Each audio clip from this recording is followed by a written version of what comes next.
All right, welcome back, everyone, to another episode of the Brad Burns Bridges podcast. I'm Brad. And I'm Bridges. Man, Brad, great time of year. This is the college football playoff edition to the pod. We're bringing our picks back for the games that are not currently in progress because we've got some good ones going on. I think Ole Miss and Penn State are in a dogfight right now. Yes, Um, sir. But how about before we get into the college football playoff, let's take a little time to spotlight the Iowa Hawkeyes. They have a big game at New Year's Day, correct? Yeah, they're playing New Year's Day, playing Tennessee. Should be a good kind of glimpse into what we can expect for 2024.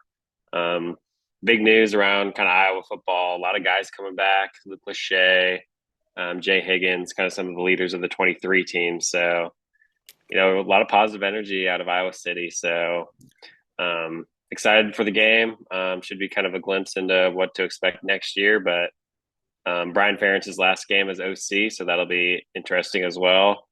But yeah, should be a good game. Tennessee's starting their, That highly freshman.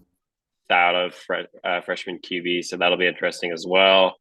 So yeah, excited for the matchup, and New Year's Day games are always fun. Heck yeah. What do you think are the keys to success for the Iowa Hawkeyes? What do y'all need to do well to get this W against Tennessee? Yeah, I mean, I can't expect anything on offense, right? So it starts with defense. I think going up against a freshman QB in his first start, um, against obviously a really good defense in Iowa, I think you got to, just use our, disguise as well, right? Like disguise the pressure up front, and then also the coverage. He's going to be, nervous, obviously, and with that lack of experience, I think we can really take advantage of that.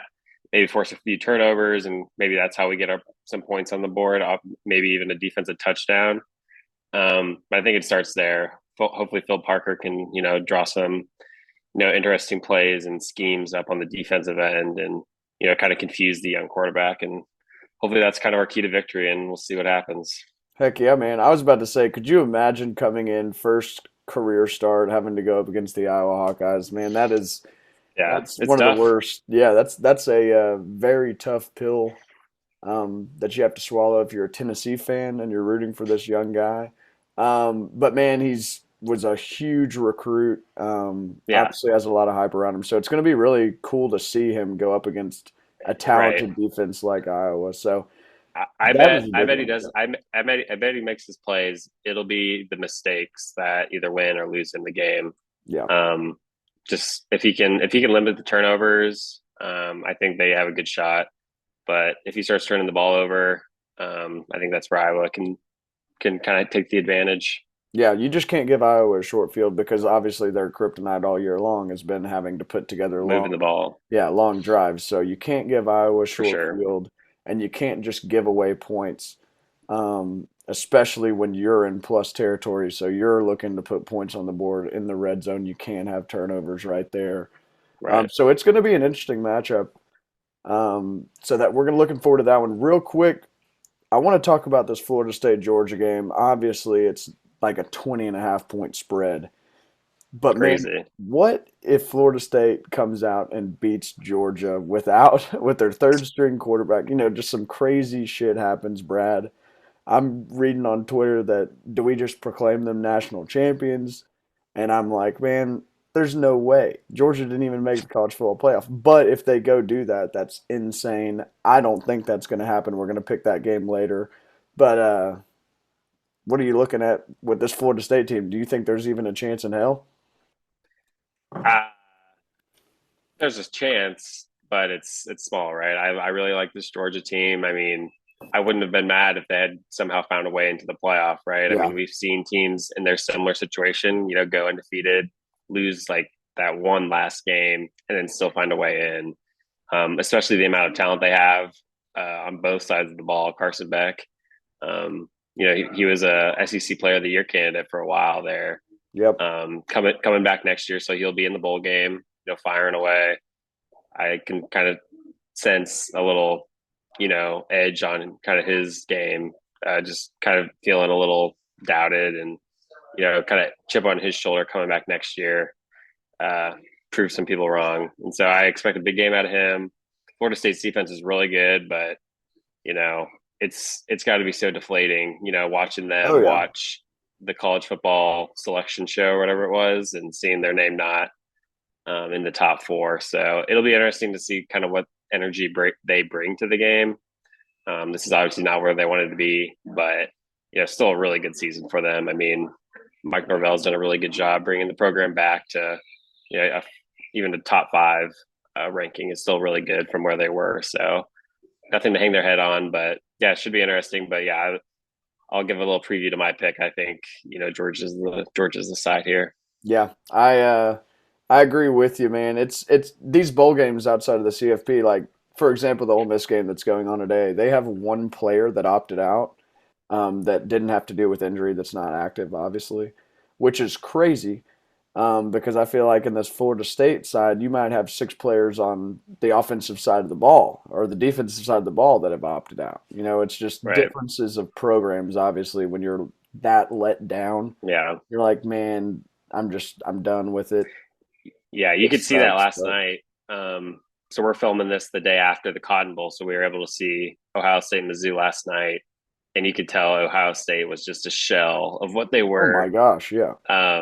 this season. It was, I mean, Mizzou's good, but holding that team to 3 points is pretty crazy. So yeah, you're Well, they right. had It's their a, it's quarterback go it's a down too, like not only is McCord not there, then you have your second string quarterback, your backup, go in, get hurt in the first drive, and then right. the whole thing crumbles. But I mean, Ohio State's defense was playing their hearts out, man. I thought we were going to see a 3-0 game like we did with Arkansas and Mississippi State. Obviously, two different caliber teams, obviously, but like it was a Same story though. yeah, same storyline, man. Just offense just couldn't get anything going, and obviously Brady Cook and the Mizzou Tigers get it done for the SEC. Which not a Missouri Tiger fan, but always root for the SEC in bowl games. So happy Yep. for More those. They money, got a more good money, team. more money in Arkansas's pockets. Yeah, and I mean I'm So just not a Buckeyes fan, so yeah. I like seeing that. Great for them, man. They worked their butts off. No one thought that they would be there, and they got it done. So happy for them. Yep. But I mean, I think the biggest storyline in all these bowl games that we're seeing, like Ole Miss, obviously we're at halftime right now, and it's 20-17, so a 3-point game, very close. But man, this is two teams that wanted to be in like playing in this game, and they're going after it. Right. But um, I yeah, think I think this game particularly is a real good kind of glimpse into next year and just how awesome the 12 team playoff is going to be. I mean, this is a really absolutely. well played. You can tell there's talent everywhere on across the field.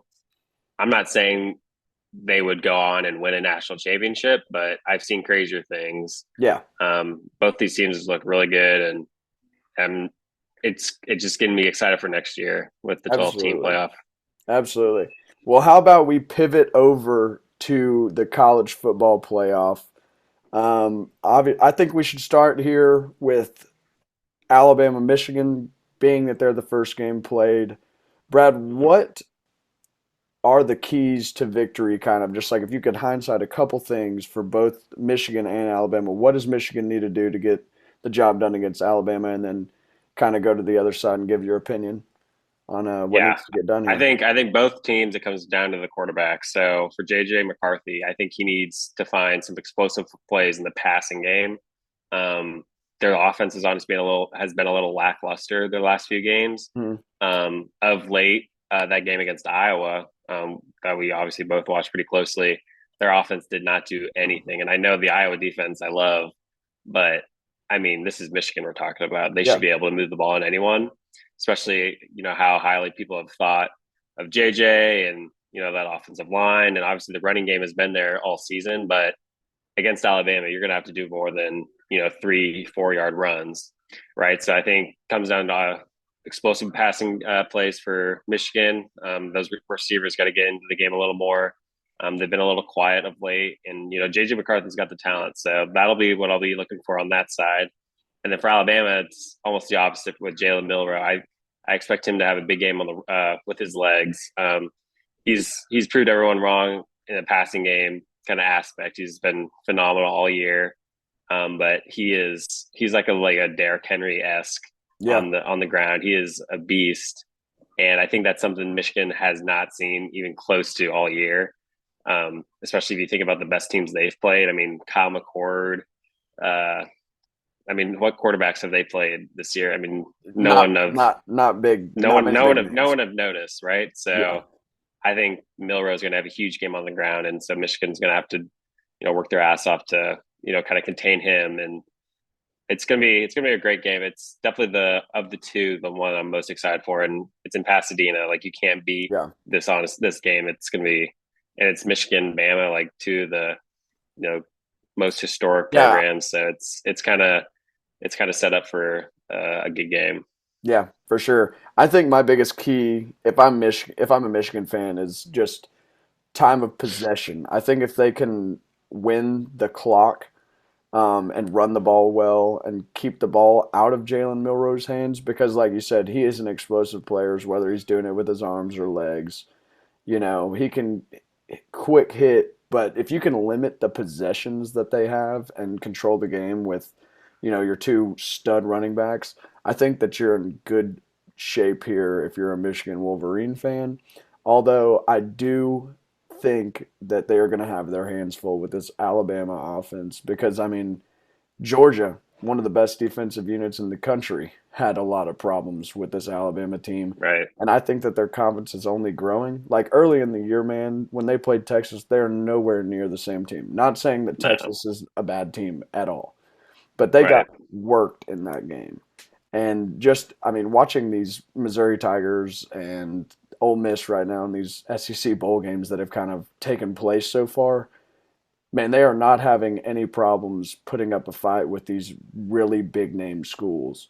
So I just think that the competition is there for the SEC, and there's been a lot of high ranked teams.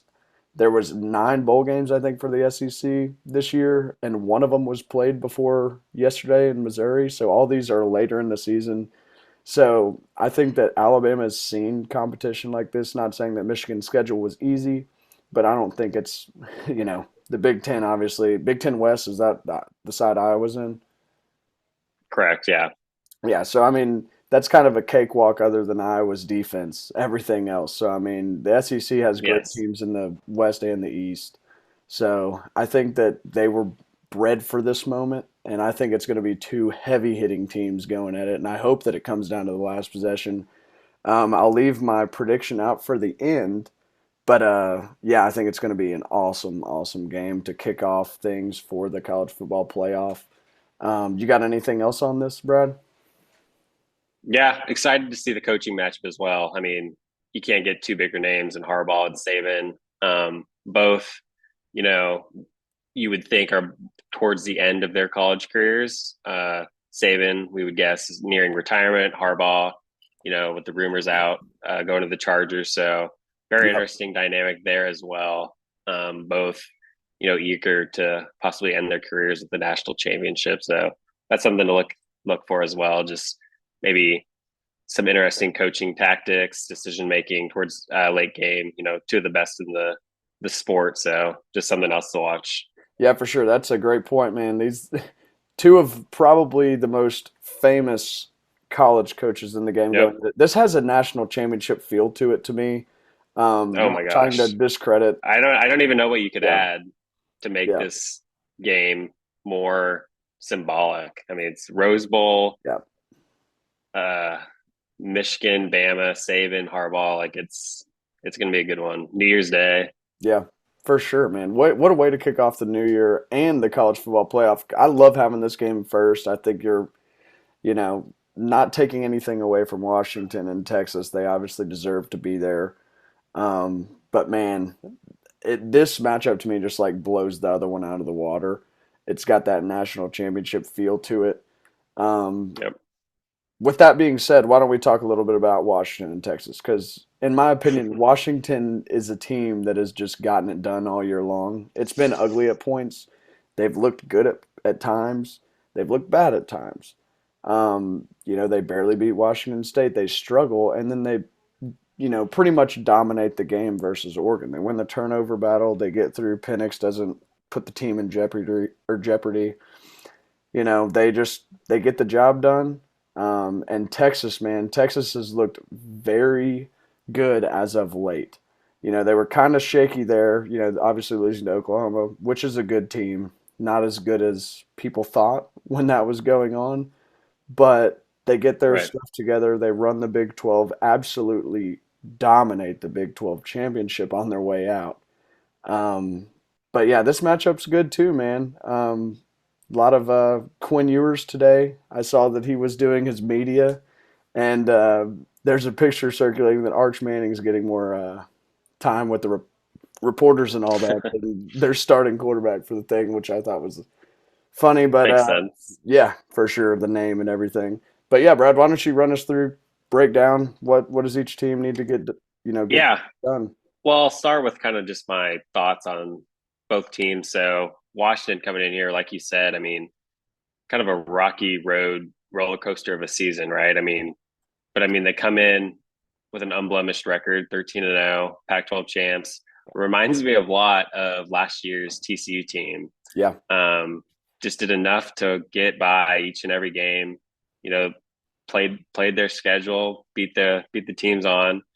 Um, Heisman finalist QB in Michael Penix, similar to Max Duggan last year. Uh, really good offense. I mean, it's very similar if you think about it. Kind of the two squads. yeah, Luckily for Washington, I don't think there's a 2022-2023 Georgia Bulldog team in the playoff. So luckily for them, I don't think we can expect a 56-7 yeah. blowout in the national Blowout. championship. So I don't think we need to worry about that this year. That was pretty sad to see as a college football fan. Yep. Um, but no, I like the matchup. Like you said, it doesn't have the glimmer the other one does. But both teams, played really well all year long. Two newer coaches kind of into the sport are with their respective teams. Kalen DeBoer, Steve Sarkisian, both done a really good job of bringing both these kind of programs back from, I wouldn't say the dumps, but to a level where it really wasn't up to their standard of Yeah. winning. Um, but yeah, it'll be interesting. I'll definitely be looking at the QBs again. Michael Penix, Quinn Ewers, who can limit the mistakes, and then what defense can force a couple turnovers. That'll probably be the key to the game. But Yep. yeah, it'll be hopefully it'll be a good game after kind of the crazy game we're expecting in Pasadena. Yeah. So I think that if you're breaking down this, as a college football fan, not of either of these teams, kind of an outsider looking in that's kind of kept up with their season all year. The one thing I want to say is I think Texas is the more talented team, but For talent sure. talent wise doesn't win every game. We've seen that with Washington kind of throughout the entire year. So they've obviously been in a lot of positions like this as of late, where they've had to fight and battle against really high ranked teams. And Texas has kind of ran off with the Big 12. And you play a decent Oklahoma State team, but they're no Oregon. So I think that both roads, although they were similar and had their struggles, I think that Washington probably is a more not as confident as Texas, just because Texas has been blowing people out of the water. But I think when you're going into games like this, you want to be confident, but you don't want to be cocky. So I think that Right. that's kind of the big thing that I'm watching going into this game is like you want to see some swag, but you don't want to see cockiness. And if Texas comes out, I think that if they come out and they look confident and they are, fundamentally sound, I think Texas can run away with this game. If not, I think that they can get in trouble early and then they're just crawling their way back. So it's going to be interesting to see. Right. Um, you got Yeah, you make a anything good else on point. this? Yeah. If it's close, I like Washington, but I can also see it getting away from them and Texas just kind of rolling like they did in the Big 12 Yeah. championship. Just because the talent, like you said, I think the biggest gap would be like the defense. I think Texas got dudes everywhere. Washington, I mean, they've played well, but they lack, kind of those 4 or 5 star guys, and so it'll be interesting. Um, if Michael Penix and Rome Odunze can kind of keep up with Texas, though, I like Washington in a close game for whatever reason. The ball has kind of bounced their way all year long, and I can see it continuing in this game. So it'll be fun. Yeah, awesome. Well, why don't we get into our picks real quick? We are going to go ahead and pick the UGA Florida State game, Iowa All right. Tennessee game, and then the college football playoff. So the standings right now, I'm 39 of 60, Brad's 35 of 60. So this could come down to the wire here to end our college football pick 'em before we go into kind of the NFL playoff scenario and get all that going. But man, we'll go ahead and give our full breakdowns and predictions for the college football playoff. But for the first two, let's just rattle off what we think. Yep. So I'll let you, or I'll take this one. I'll let you go for Iowa first next game. But we got Georgia at Florida State. UGA is minus 20. That's a lot of points, but I'm riding with the dogs. Um, I just think that Florida State's a devastated football program right now with the news that they get, snubbed from the college football playoff, and they're missing a lot of key pieces to their team. Man, as I would love to see them keep it close, but I don't think that that's going to happen. I think Kirby's going to have those dudes pissed that they weren't in there. So I'm riding the Bulldogs minus 20 this Yeah, I afternoon. agree. Definitely don't worry about kind of their motivation. Like you said, Kirby, obviously a great coach and one of the more fiery guys in the sport. And especially, the last time they were in a similar situation, losing to Texas, I think it was the Sugar Bowl. I think that was a pretty embarrassing spot for their program, and so I think he realizes kind of the position they're in at this point, and realizes how easy it is to just have like a little letdown, like they did in Yep. that game. And so I think they come in hot, and yeah, I think 20, a lot of points, but I think Yeah. they manage well. Yeah, I think that this could be a three score game easily. I think if this line would have been at 27, I would have taken plus 27, but 20, I think is doable. Well, why don't Mm-hmm. you give us your thoughts about Iowa and Tennessee? Tennessee's minus 6 Mm-hmm. today. Yeah, I mean, I've been riding with the Hawkeyes all year, so what's going to stop me now? I do think while Nico will make plays for Tennessee, I think he does have that occasional turnover that results in points for Iowa. That'll be key because that's basically the only way we do score points, and it'll be critical in the game and backbreaking for their team. And so I'm taking Iowa. Kirk or Brian Ferentz's last game, I think he comes in, firing on all cylinders one last time, and Heck maybe yeah. we see some fireworks on offense. So I'm excited for it, and I think they win. So minus 6 or plus 6 is easy. There you go. I'm going to take Tennessee. I'm riding with the SEC. I think that you are 100% right. I think this comes down to turnovers. We saw Oklahoma earlier in the week play Jackson Arnold. I think it was his first career start. Younger guy, highly anticipated guy. Um, 3 or 4 turnovers in that game, and they end up losing in a relatively close game to Arizona.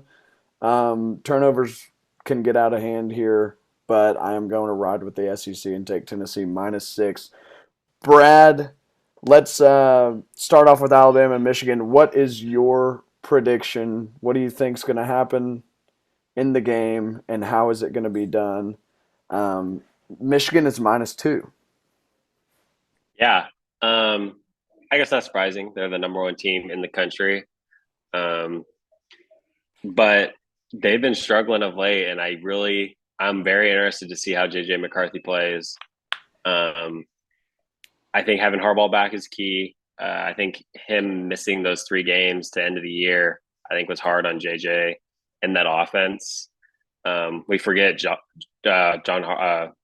Harbaugh, big successful NFL QB. So I think he in JJ's ear is really, kind of helps that offense go. And so I'm going Michigan here. They kind of laid an egg last year. I think that helps them in this spot with that past experience. Third playoff in a row, um, unable to get a victory in the previous 2, and so I'm going Michigan. I think they're behind their coach. I think they're a collective group, and it'll be a good game. And I would not be surprised if Bama won, but I'll take Michigan here. Yeah. I think that this you could flip a coin, and that's where I am with this game. Looking at it on paper, I think that Michigan might be the better team. Um, I give them the running the ball edge with the running backs. I give Alabama receivers, and then defenses are both great, two great defensive units. I think the quarterback play has been pretty even all year. Like Milrose definitely got a higher upside as far as like creating with his legs, what he can do to a defense. Which is why I'm going to ride with Alabama and the SEC for this one. I think that Saban, it's destiny, man. They could have totally screwed their whole season in the Iron Bowl, and they throw up that prayer, and they, fourth and 20 or Crazy, something, fourth and 30, some crazy crazy. crap. But man, I think that that's just a sign, and I am super excited for this. But I think that the defense is able to keep Michigan off the field. They're not going to be able to control the clock with their running game.